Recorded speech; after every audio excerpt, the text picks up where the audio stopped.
बहुत समय पहले की बात है। किसी गांव में एक सम्राट था। उस सम्राट के पास सब कुछ था, बेशुमार दौलत थी, अच्छी प्रजा थी जो उसका ख्याल रखती थी, उसके आदेशों का पालन किया करती थी और वह भी अपनी प्रजा का खूब ध्यान रखा करता था। उन्हें कभी किसी चीज की कोई कमी महसूस नहीं होने देता था। कहने को तो उस सम्राट के पास सब कुछ था, किसी चीज की कोई कमी नहीं थी, लेकिन उसका मन कभी किसी एक काम पर नहीं टिक पाता था। वह जब भी किसी भी चीज को करने का प्रयास करता तो उसका ध्यान कहीं भटक जाता। इस चीज को लेकर वह बहुत चिंतित रहता था। कई बार वह अपने बगल के राज्य के राजाओं से भी मिला था और सभी ने उसे अलग अलग राय दी थी। सभी ने उसे अलग अलग तरीके बताए थे। जो भी तरीके उस सम्राट ने सुने थे, उन तरीकों को अपने जीवन में उतारा, लेकिन उन उपायों से उसे कोई लाभ ना मिला, जिसके कारण वह हमेशा चिंतित रहता, परेशान रहता। कई बार तो रातों को उसे नींद भी नहीं आती और वह केवल करवटें बदलता रहता। एक दिन सम्राट के कानों तक एक बात पहुंची कि उसके राज्य में एक ऐसा असाधारण व्यक्ति है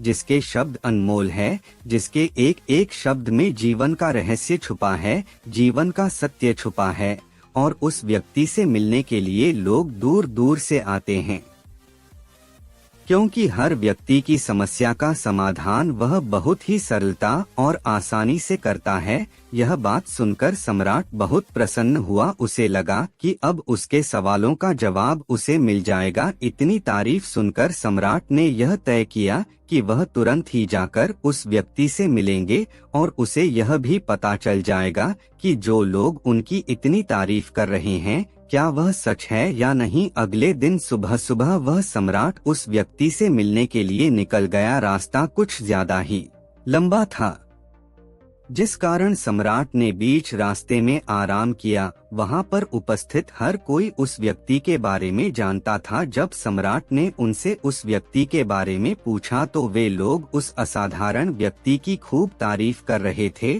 तभी सम्राट ने सोचा कि लगता है यह व्यक्ति बहुत बुद्धिमान है, बहुत ज्ञानी होगा और प्रभावशाली व्यक्ति होगा, अन्यथा हर कोई उसकी इतनी तारीफ नहीं करता। जरूर ही उस व्यक्ति में ऐसी कोई बात अवश्य है जिसके कारण हर कोई उन्हें जानता है और उनकी तारीफ कर रहा है।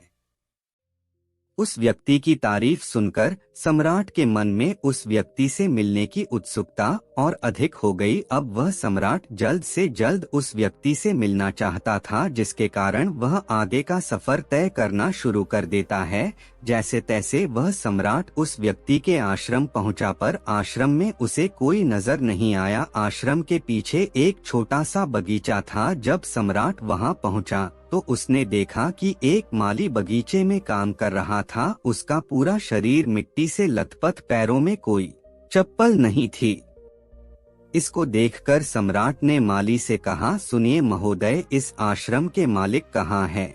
मैं उनसे मिलने आया। इस पर वह माली जवाब देते हुए कहता है, श्रीमान आप अंदर बैठिए, मैं उन्हें बुलाता हूँ, वह जल्द ही आपसे मिलेंगे। माली की यह बात सुनकर सम्राट अंदर कुटिया में जाकर बैठ गया और उस असाधारण व्यक्ति के आने का इंतजार करने लगा। कुछ देर प्रतीक्षा करने के बाद जब असाधारण व्यक्ति उस सम्राट के सामने पहुंचा, उसने देखा कि यह तो वही व्यक्ति है जो बगीचे में काम कर रहा था। सम्राट ने उन्हें नमस्कार किया और बहुत हैरानी से कहा, अरे आप तो वही माली है जो बाहर बगीचे में काम कर रहे थे।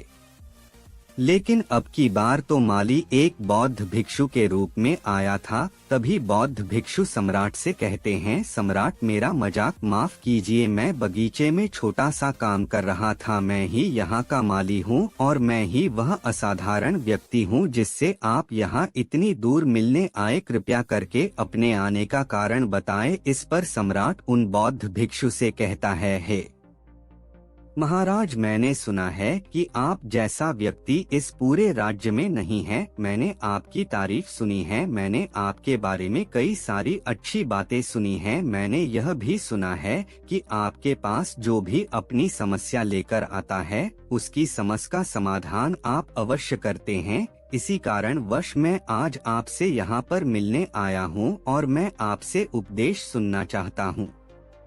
लेकिन मेरे मन में एक शंका है। इस पर बौद्ध भिक्षु सम्राट से कहते हैं, कैसी शंका? इस पर सम्राट कहता है, मैंने बहुत से विद्वानों को देखा है, बहुत से ज्ञानियों को देखा है, वे जब भी चलते हैं तो उनके पास तरह तरह की ज्ञान की किताबें होती हैं, उनके पास ऐसा कोई ना कोई संकेत जरूर नजर आता है जिससे यह पता चल सकता है कि वे लोग ज्ञानी हैं। लेकिन आपके पास तो ना कोई ज्ञान की किताबें हैं और ना ही कोई ऐसी कला के संकेत आप में नजर आ रहे हैं, लेकिन उसके बावजूद आप बहुत शांत नजर आ रहे हैं। क्या आप मुझे इसका रहस्य बता सकते हैं? इस पर बौद्ध भिक्षु मुस्कुराने लगे और सम्राट से कहते हैं, मेरा ज्ञान तो इस संस्कार में प्रकृति के रूप में हर जगह है। मैं अपना ज्ञान जीवन की सरल और साधारण वस्तुओं से ही लेता हूँ, पर महाराज आप यहाँ किस समस्या को लेकर परेशान हैं? कृपया आप मुझे आपके यहाँ आने का कारण समझाएं। इस पर सम्राट कहते हैं, गुरुवर मेरे यहाँ आने का कारण यह है कि मैं किसी भी काम को लेकर लंबे समय तक उसी कार्य पर अपना ध्यान नहीं लगा पाता। मैं कुछ ही देर में उस कार्य से भटक जाता हूँ। कृपया कर मुझे अपने इस समस्या का समाधान बताएं। मैं इस बात से काफी चिंतित हूँ। बौद्ध भिक्षु ने सम्राट की चिंता को समझकर कहा, महाराज आपकी समस्या मुझे समझ आ गई है। आप जिस कार्य पर ध्यान नहीं लगा पा रहे उसके लिए मैं आपको एक उपाय बता सकता हूँ, लेकिन आज आपको देर हो चुकी है। आप मुझे कल सुबह मिलिए। कल सुबह का समय ठीक रहेगा। कल सुबह जब आप मुझसे मिलेंगे तो मैं आपके सभी सवालों का जवाब आपको दे दूंगा। यह कहकर बौद्ध भिक्षु वापस अपने बगीचे में लौट गए और वह सम्राट भी वापस अपने महल लौट गया। लेकिन सम्राट को रात भर नींद नहीं आए। वह बस यही सोच में लगा था कि आखिर बौद्ध भिक्षु मुझे क्या बताने वाले हैं। वह तो मुझे एक साधारण से माली नजर आ रहे हैं, लेकिन जिस तरह से उनका मन शांत था, जिस तरह से वह शांत नजर आ रहे थे, यह बहुत आश्चर्य करने वाली बात है। रात भर सम्राट इन्हीं ख्यालों में खोया रहा। अगले दिन सुबह सूरज निकलने से ठीक पहले सम्राट उस आश्रम पर वापस पहुंचा। वहां पर बौद्ध भिक्षु पहले से ही उपस्थित थे। जैसे ही सम्राट वहां पहुंचा, उन बौद्ध भिक्षु ने एक पानी का छोटा सा जग उस सम्राट के हाथ में थमा हुए कहते हैं, इसे लीजिए और पौधों पर धीरे धीरे पानी डालिए। और ऐसा करते करते यह आपके सामने पूरे 15 पौधे हैं। इन सभी पर आपको इसी प्रकार पानी डालते चले जाना है। लेकिन जब आप इस क्रिया को कर रहे होंगे तो उस वक्त मेरी एक बात का अवश्य ध्यान रखिएगा कि आपको इस दौरान कुछ और नहीं करना है, ना कुछ सोचना है और ना ही कहीं आपका ध्यान भटकना चाहिए। आप जब इन पौधों को पानी दे रहे होंगे तो आपका पूरा ध्यान केवल इन पौधों पर ही होना चाहिए। यदि इस बीच आपके मन में कोई विचार आए तो वहीं पर रुक जाइएगा और फिर दोबारा से पहले पौधे से पानी डालना शुरू कीजिएगा। और जब आप मेरी बात मानकर ठीक इसी प्रकार इन सभी 15 पौधों को पानी दे देंगे, तब आप मेरे पास आइएगा और मैं आपके सभी सवालों का जवाब आपको दे दूंगा। उस सम्राट ने आज तक ऐसा कोई काम नहीं किया था और सम्राट को यह काम बहुत छोटा सा लग रहा था। सम्राट पहली बार ऐसा कोई काम करने जा रहा था। उस पानी के जग से पहले पौधे पर बहुत ही ध्यान पूर्वक पानी दिया और फिर दूसरे पौधे की ओर आगे गया। दूसरे पौधे पर भी उसने ध्यान पूर्वक पानी दिया। फिर उसने तीसरे पौधे पर पानी देना शुरू किया ही था कि उसके मन में तरह तरह के विचार उत्पन्न होने लगे। उसे अपने महल का बगीचा याद आने लगा जहाँ पर तरह तरह के फूल थे, तरह तरह के पौधे लगे हुए थे। तभी अचानक उस सम्राट को उन बौद्ध भिक्षु की बात याद आ गई। यदि मन में कोई भी विचार उत्पन्न हो तो उसे फिर से पहले पौधे से पानी देना शुरू करना होगा। तुरंत ही पहले पौधे के पास वापस पहुंचा और उसने फिर से पहले पौधे को पानी दिया, दूसरे पौधे को उसने फिर से ध्यानपूर्वक पानी दिया। जैसे ही वह तीसरे पौधे पर पहुंचा, उसके मन में फिर से कई तरह के विचार उत्पन्न होने। अब की बार यह सोच रहा था, पता नहीं मेरे बिना मेरे साम्राज्य में क्या हो रहा होगा। और अब की बार सम्राट को बहुत क्रोध आने लगा। उसने सोचा कि आखिर में यह छोटा सा कार्य क्यों नहीं कर पा रहा हूँ।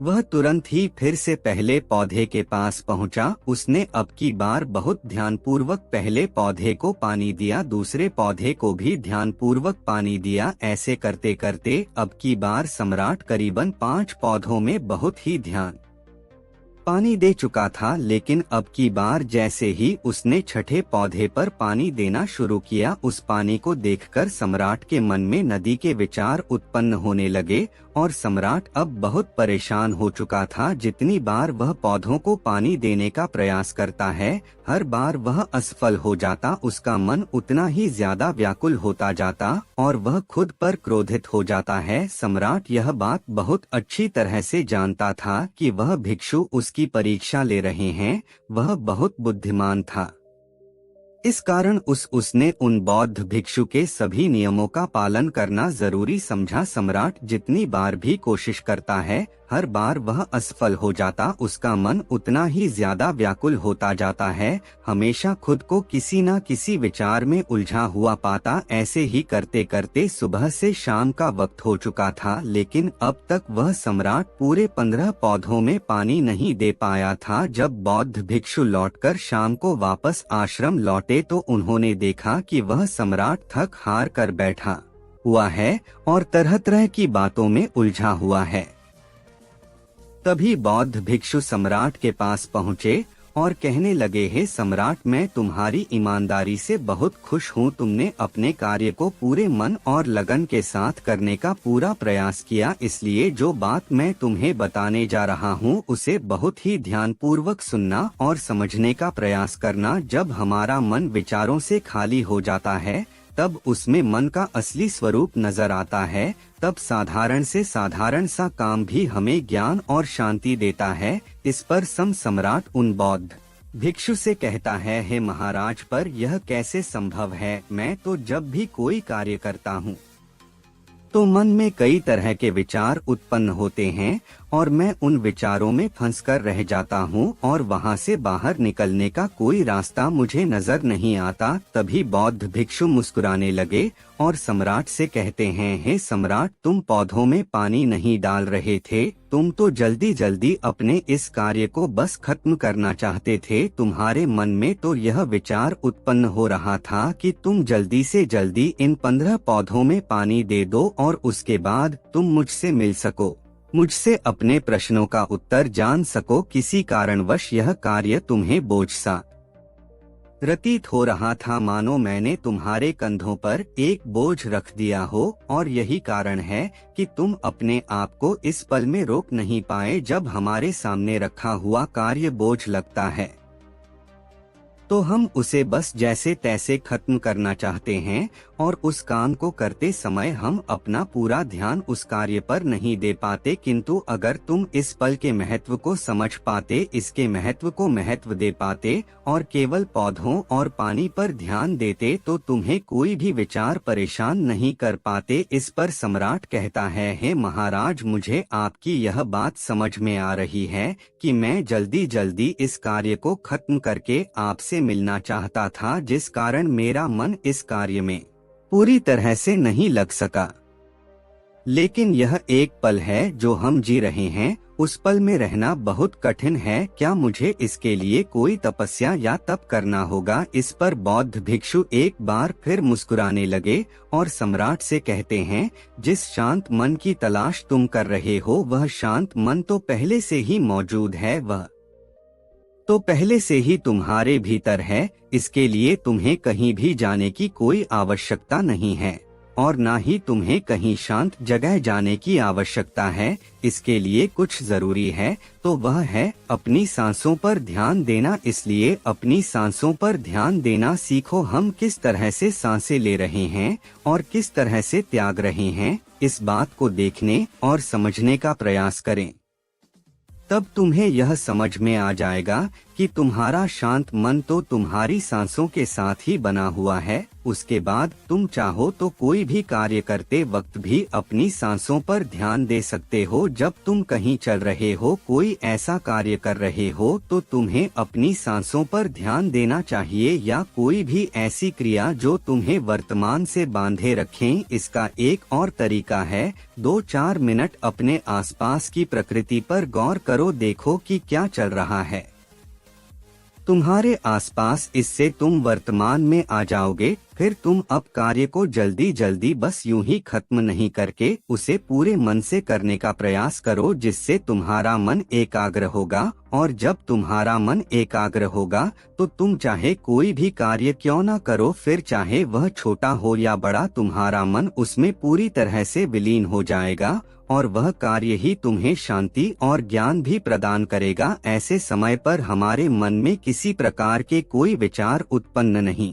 हो पाते, और जब हम ऐसा करते हैं तो कर्ता और कर्म एक हो जाते हैं और हमारे भीतर की जो शांति है वह प्रकट होने लगती है।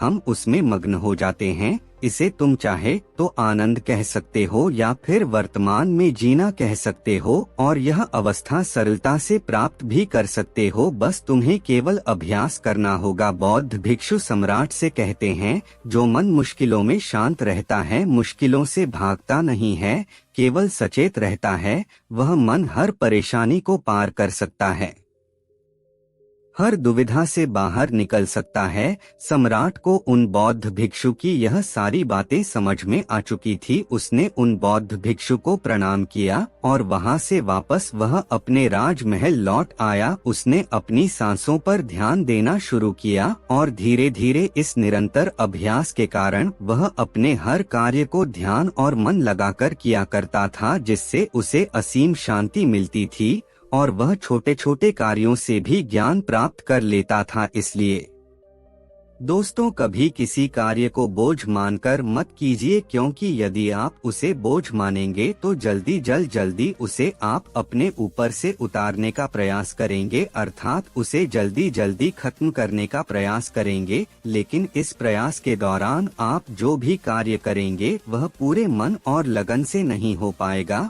और ऐसे में आप उस कार्य को जो अंजाम देना चाहते हैं, हो सकता है कि आप उसे अंजाम भी ना दे सके, और इसी कारण वश आपके मन में तनाव भी पैदा हो जाता है। हम चिंतित रहने लगते हैं, परेशान रहने लगते हैं, क्योंकि जो अंजाम हम उस कार्य को देना चाहते थे, अंजाम हम उस कार्य को ना दे सके। और हम में से अधिकांश लोग यही गलतियां करते हैं। जब उन्हें कोई कार्य सौंपा जाता है तो वह उस कार्य को करने का प्रयास तो करते हैं, लेकिन वह चाहते हैं कि वह कार्य कितनी जल्दी खत्म हो जाए, और वह उस कार्य को करते वक्त अपने आप को वहां नहीं रख पाते, बल्कि उनका मन तो कहीं और ही भटकता रहता है, जिससे हमारा मन हम पर हावी होने लगता है, हमें तरह तरह के विचार दिखाता है और हम उन विचारों में डूबते चले जाते हैं। हम उन विचारों में फंसते चले जाते हैं और फिर वहां से हमें निकलने का कोई रास्ता नजर नहीं आता, जिससे हमारे मन में तनाव पैदा होने लगता है।